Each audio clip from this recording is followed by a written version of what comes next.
Hey guys, it's Divyansh, welcome back to another episode of Football daily.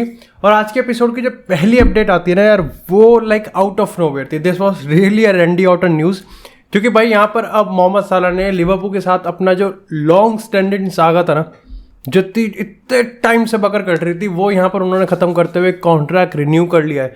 ये इतना ज़्यादा unexpected था ना, मतलब इस तरीके से अनएक्सपेक्टेड नहीं था कि भाई साला लिवरपूल के साथ कॉन्ट्रैक्ट रिन्यू ही नहीं कर सकता। अनएक्सपेक्टेड इस तरीके से था कि अभी तो यहाँ पर इनके बीच में ड्रामा स्टार्ट हुआ था, जब साला ने इंटरव्यू करके एक आता कि ठीक है मैं नेक्स्ट सीजन तो रहूँगा, उसके बाद का पता नहीं। तो यही लग रहा था कि यार शायद से ये ना लाइक लेवेंडोव्स्की की तरह आगे तक जाएगा। ये शायद से ऐसा भी हो सकता है कि साला फ्री एजेंट बन जाए। लेकिन यहाँ पर अगर हम बात करें लिवरपूल के, वो नया बंदा जो आया है ना भाई, उसने बहुत बढ़िया काम करा है। अगर हम बात करें जूलियन वार्ड की, लाइक उसके आने के बाद से तुम देखो यार, इन्होंने फैबियो कार्वालो की साइनिंग कर ली, डार्विन नूनेस की साइनिंग कर ली, उसके बाद Calvin Ramsay, and now Mohamed Salah का कॉन्ट्रैक्ट रिन्यूअल, प्लस यहाँ पे जर्गन क्लॉप का कॉन्ट्रैक्ट रिन्यूअल भी इन्होंने यहाँ पर प्रायोरिटाइज पे रखा है। तो काम जो है भाई वो लिवरपूल में बहुत बढ़िया हो रहा है। ये सीधी सी बात है। अब सबसे पहले बात करते हैं कि एक्चुअली में व्हाट मेड कि लिवरपूल के साथ यहाँ पर मोहम्मद साला ने कॉन्ट्रैक्ट रिन्यू कर लिया। देखो सबसे पहली चीज़ तो जो साला की प्राइमरी डिमांड थी ना, वो पूरी कर दी इन्होंने। इसने कहा कि देखो भाई, मेरे को ऐसी सैलरी चाहिए जो कि मेरे स्टेटस को जस्टिफाई करे। अब आप में से काफ़ी लोग कहेंगे कि यार पैसों को लेके जस्टिफिकेशन मांग रहा है, ये पैसों को वो करता है। अब देखो उसने खुद अपने इंटरव्यू में ये चीज़ कही है कि आपका जो क्लब है वो आपको कितनी सैलरी दे रहा है, ये एक बहुत बड़ा पैरामीटर होता है कि वो क्लब आपको किस तरीके से ट्रीट करता है। तो लाइक अच्छा, ये मैनचेस्टर यूनाइटेड पर लागू नहीं होता, वहाँ पर सब कमाते हैं इतने। अब आई थिंक यहाँ पर जितना साला कमाएगा उतना फ्रैंकी डियोंग भी यूनाइटेड में कमाएगा। अब no offence to Frenkie de Jong, but still मैं फिर भी फ्रैंकी डियोंग से ऊपर साला को ही रखूँगा। और ये तो साफ बात है कि ये पता चल जाता है कि जेडन सैंचो की हम बात करें, वो भी इतना ही कमा रहा है शायद से। तो ये पता चल जाता है कि दोनों क्लब्स में कल्चरली कितना बड़ा डिफरेंस है, और दोनों की जो मैनेजमेंट है ना, वो एक के कितनी डिसिप्लिन्ड है। लाइक उन्होंने इस चीज़ को साला के साथ करने में इतना टाइम लगाया है, और यूनाइटेड ये लाइक किसी के साथ भी कर देती है। I am just not talking about कि 350 की जो सैलरी है वो फ्रैंकी डियोंग को क्यों दे रहे हैं या फिर जेडन सैंचो क्यों दे रहे हैं। मैं तो कहीं ना कहीं सवाल खड़े करता हूँ कि आप जो 200 भी दे रहे हो वो भी आप किस बेसिस पे दे रहे हो। तो यूनाइटेड के वेज स्ट्रक्चर पे तो हमेशा से ही क्वेश्चन मार्क लगता रहेगा। बट थैंक गॉड उन्होंने एक्चुअली पॉल पोग्बा के साथ वाली बकचोदी नहीं करी थी। वापस से अपने टॉपिक पे आते हैं। अब देखो सबसे पहली चीज़ तो ये थी कि साला की अगर हम इस करंट सिनेरियो की बात भी हम करें ना, कि चलो एक बार को मान भी लेते हैं कि इस समर वो ट्रांसफर मार्केट पे लिस्ट भी हो जाता, तो भी कहीं ना कहीं कोई खास मतलब कुछ कर नहीं पाता। उसके पीछे एक रीज़न है कि ऑलरेडी राइट विंगर्स बहुत सारे हैं, like Ousmane Dembele, Raphinha, Di Maria, may be Neymar आप कह सकते हो, मतलब उस विंग पर। और यहाँ पर आप कह सकते हो कि अब अगर साला भी उस रेस में ज्वाइन कर जाता। अब आप लोग कहोगे यार साला यार विंगर है और तू कह रहा है कि साला की कोई डिमांड नहीं है। यार इट्स नॉट अबाउट डिमांड। ये होता है कि एक्चुअली में साला इस पॉइंट ऑफ टाइम की ट्रांसफर मार्केट की सिचुएशन में सूट कहाँ करता है और फिट कहाँ होगा। प्लस इसके पीछे एक बड़ा फैक्टर ये भी है कि मोहम्मद साला को हमेशा से प्रीमियर लीग में ही रहना था, और ये चीज़ लिवरपूल को पता था कि देखो भैया अगर ये प्रीमियर लीग में रुका और प्रीमियर लीग में ये चल गया तो हमारा फैन बेस हमारे गांड में डंडा कर देंगे बहुत लंबा। तो ये चीज़ हम नहीं होने दे सकते, और यही चीज़ लिवरपूल ने यहाँ पर इस चीज़ को अवॉइड करा। खैर आई थिंक सबके ऊपर आई थिंक मेरे को एक चीज़ ये भी बोल देनी चाहिए कि मोहम्मद साला ने हमेशा से ये भी चीज़ मेंटेन करी थी कि जहाँ पैसा उसके लिए इंपॉर्टेंट है, लेकिन एट द सेम टाइम वो यही प्रेफर करता है कि वो लिवरपूल में ही रहे और यहीं पर ही अपनी लेगेसी को बिल्ड करे। लेकिन शर्त एक ही है कि पैसा उसको मिलना चाहिए। अच्छा, एक क्वेश्चन जो आपके दिमाग में आएगा कि यार अगर पैसों की बात है यहाँ पर, लाइक सबको पता है कि मोहम्मद साला 30 साल का हो गया है। वैसे एक इंटरेस्टिंग चीज़ मुझे लगी कि इन्होंने कॉन्ट्रैक्ट से 2025 तक का रिन्यू करा है, यानी कि 3 साल का कॉन्ट्रैक्ट रिन्यू करा है, which is kind of good thing considering the fact कि अगर मैं आपको केस स्टडी के तौर पे बताऊँ तो प्राइम एग्जांपल आप मेसट ओजिल का देख लो यार, ओबामयांग का देख लो, कि दोनों के साथ ही कॉन्ट्रैक्ट रिन्यू करने के बाद एक बहुत बड़ा डिक्लाइन आया। तो लिवरपूल को पता है कि पैसा बहुत लगा रहे हैं, लेकिन दे मेंटेन्ड इट कि यहाँ पर कहीं ना कहीं एक ऐसा अगर पॉइंट भी आ जाए कि जब मोहम्मद साला का बहुत सडन डिक्लाइन हो जाए, जो कि हम कहते हैं भी है कि जब आप मिड 30s में जाते हो ना, आपका एकदम से डिक्लाइन इतनी जल्दी हो जाएगा कि आपको पता भी नहीं चलेगा। उस केस में हमको ये मेक श्योर करना है कि लंबे समय के लिए हम पैसा बांध के ना रख लें। जैसे like it's like Gareth Bale वाली सिचुएशन ना हो जाए, समझ रहे हो तुम। लाइक बार्सिलोना के कई प्लेयर्स की हम बात करें, कुटिन्हो की बात करें, उमटीटी की बात करें, लेंगलेट की बात करें, इस तरीके की सिचुएशन हमको क्रिएट नहीं करनी है।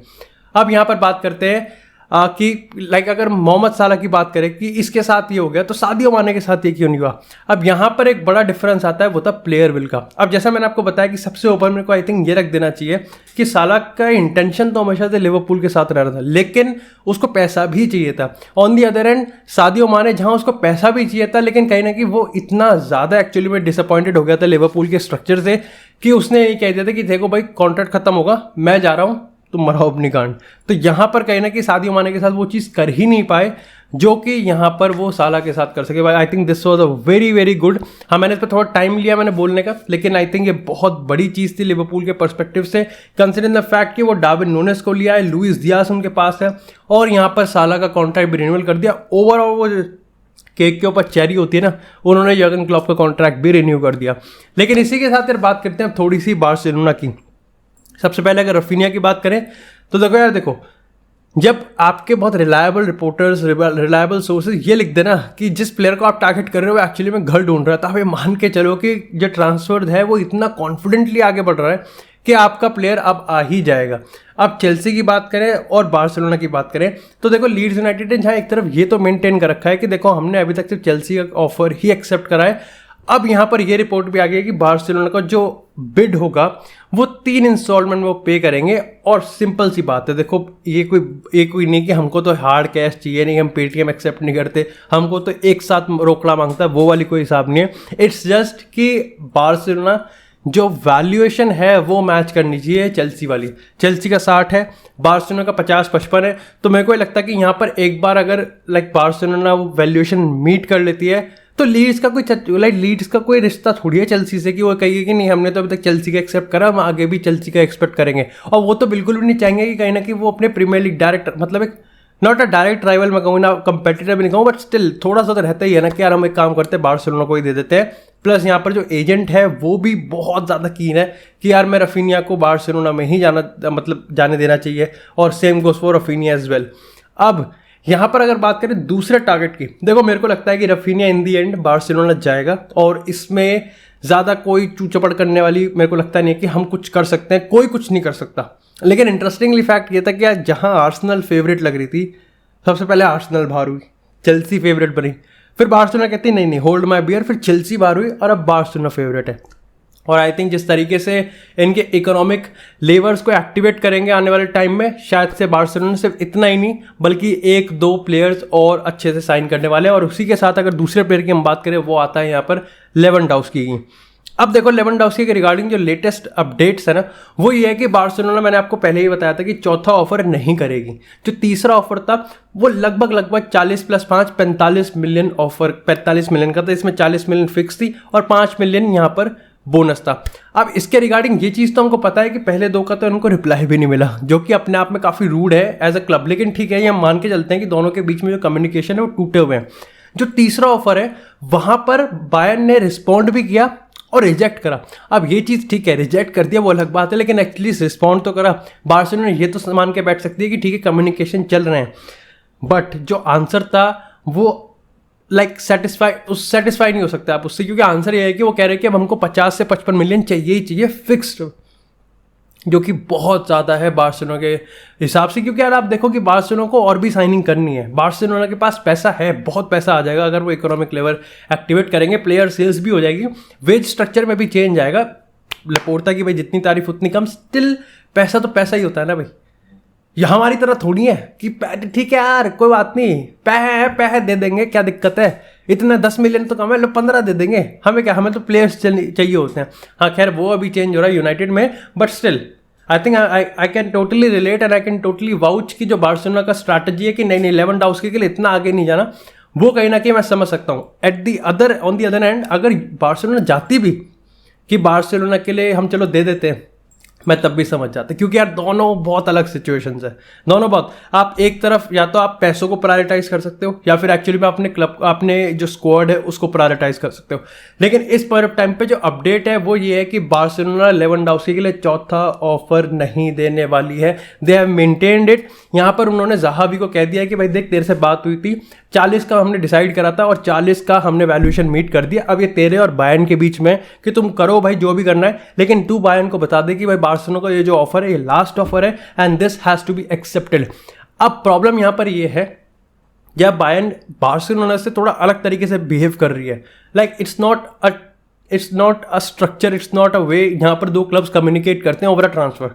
ये बहुत सिमिलर है जैसे PSG रियल मैड्रिड, बहुत सिमिलर है जैसे आप कह सकते हो कि बार्सिलोना PSG, ले सिमिलर है। लेकिन इसमें बड़ा फैक्टर ये है कि जो एजेंट है वो तो बात ही नहीं करता, समझ रहे हो? मतलब बार्सिलोना के साथ तो चलो चूमू है थोड़ी सी, लेकिन वो तो है ही नहीं, ये तो बिल्कुल भी नहीं है एजेंट में और उसमें बायर्न में। तो यहाँ पर जो कम्युनिकेशन गैप है वो बहुत ज़्यादा गंदा है। तो यहाँ पर मेरे को बहुत इंटरेस्टिंग लग रहा है कि लेवेंडोव्स्की की जो सिचुएशन है वो एक्चुअली में अनफोल्ड कैसे होती है, जहाँ एक क्लब सुनने को तैयार नहीं है और दूसरा क्लब कहीं ना कहीं पैसों की वैल्यू को समझ रहा है कि नहीं हम नहीं दे सकते इतना ज़्यादा। बट स्टिल मतलब आप में से काफ़ी लोग कहोगे इतना भी नहीं है, 10-15 मिलियन ही तो है, बट आई थिंक जो क्लब इकोनॉमिक डेट से गुजर रहा है उसको ज़्यादा वैल्यू होगी। ऑफ कोर्स वो 70 मिलियन भाई रफीनिया के भी दे रहे हैं, तो हमको ये भी समझना पड़ेगा। लेकिन इसी के साथ यार बात करते हैं एक और बड़ी अपडेट की, और वो आती है लिसांड्रो मार्टिनेज से। मेरे को एक क्लब को लेके बहुत बुरा लग रहा है, वो है आर्सेनल।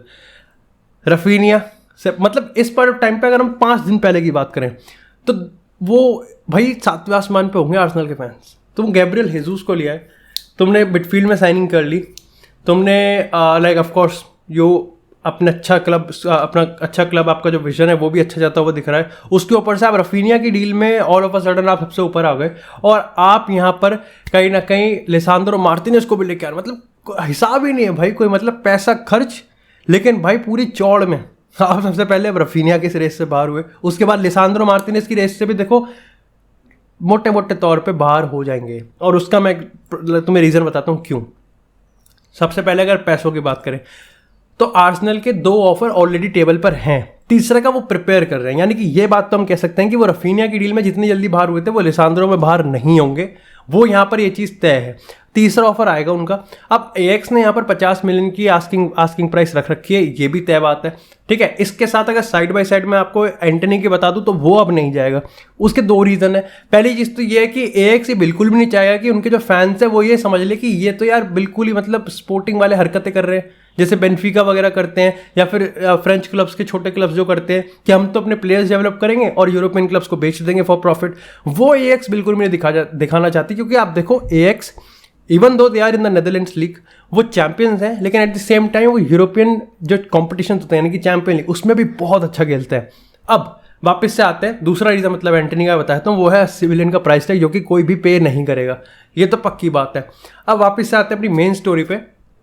लिसांड्रो मार्टिनेज के लिए 50 मिलियन चाहिए। आर्सेनल तीसरा ऑफर प्रिपेयर तो कर रहा है, लेकिन ये नहीं पता कि वो ऑफर इनफ होगा या नहीं होगा, या फिर एक्चुअली 50 होगा। United and the other and अपना पहला ऑफर डालेगी और वो होगा 45 मिलियन यूरोस का।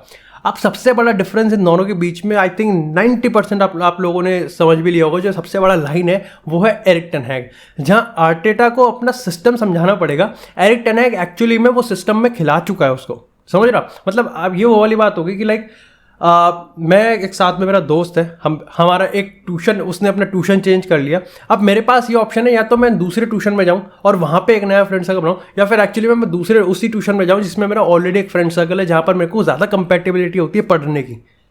मतलब वो अलग बात है कि हमने कभी आज तक पढ़े नहीं है, बंक मारा, बट ठीक है, तुम मोटे मोटे तौर पर समझ रहे हो ना कि मैं तुम्हारे एग्जाम्पल किस तरीके से समझाना चाह रहा हूँ। अब यहाँ पर अगर लिसांड्रो मार्टिनेज की पर्सनल एग्रीमेंट्स की बात करें तो अगेन एरिक टेन हैग, मतलब मैं बिल्कुल भी डिस्क्रेडिट नहीं करना चाह रहा कि आर्सेनल और आर्टेटा वो कर नहीं सकते। इट्स जस्ट कि उनके हाथ में इतना होगा ही नहीं, क्योंकि आप देखो उनकी किस्मत खराब है यार। वो लाइक पहले रफीनिया वाले में साले चेल्सी और अब बार्सिलोना से भिड़ गए, वहां पे कोई इनका कंपटीशन नहीं है। अगेन मैं आर्सेनल को डिस्क्रेडिट नहीं कर रहा, it's just the position in the transfer market right now. अब अगर हम यहाँ पर बात करें तो यहाँ पर मैं ये तो कह सकता हूँ कि आर्सेनल इकोनॉमिकली स्ट्रांग है मैनचेस्टर यूनाइटेड से, या फिर एटलीस्ट वो टक्कर अच्छे खासे दे देगी। यहाँ रफीनिया के बिडिंग वॉर में नहीं गए, वो यहाँ पर बिडिंग वॉर में चले जाएंगे, लेकिन वो हार मैनेजर के तौर पे जाएंगे। जहाँ आर्टेटा को समझाना पड़ेगा उस चीज़ को, काफ़ी टाइम लग जाए कन्विंस करने में। वहीं एरिक टेन हैग को ज़्यादा समझाना नहीं है, वो उसको एक तरीके से वाउच करना है कि तेरा जो प्लेइंग टाइम है वो बिल्कुल भी कम नहीं होगा। ये एक बहुत बहुत बड़ा फैक्टर है। वैसे एक चीज़ जो इंप्रेसिव लग रही है वो ये है कि जहाँ हम अभी तक कुछ भी नहीं कर पा रहे थे, काफ़ी फ्रस्ट्रेटेड दिख रहे थे, फ्रैंकी डियोंग, मलासिया और अब यहाँ पे लिसांड्रो मार्टिनेज, 3 प्लेयर पक्के तौर पे आते हुए दिख रहे हैं। रही बात एंटनी की, आप में से काफ़ी लोग सोचोगे कि राइट विंग का क्या होगा। आई थिंक यहाँ पर हमारे पास ऑप्शंस हैं, और कंसिडरिंग द फैक्ट कि जो पहली ट्रेनिंग है उसमें लेके हमको पता चल रहा है कि मार्शियल बहुत अच्छा मतलब इम्प्रेस कर रहा है एरिक टेन हैग को। उसके बाद हमारे पास इलांगा है, अपने पास बड़े भैया हैं, तो हमारे पास अबंडेंस तो है अटैक में। इट्स जस्ट कि हमको ये लग रहा था कि एक नया फ्रेश फेस आएगा तो अच्छा होगा। बाकी that's it for this episode guys. I hope आपको एपिसोड पसंद आया। एपिसोड को लाइक करें, चैनल को सब्सक्राइब करें। आपको इसी तरह फुटबॉल से एक्सक्लूसिव कंटेंट और चाय मिलता रहेगा। तब तक के लिए stay tuned, stay safe and I will see you in the next episode.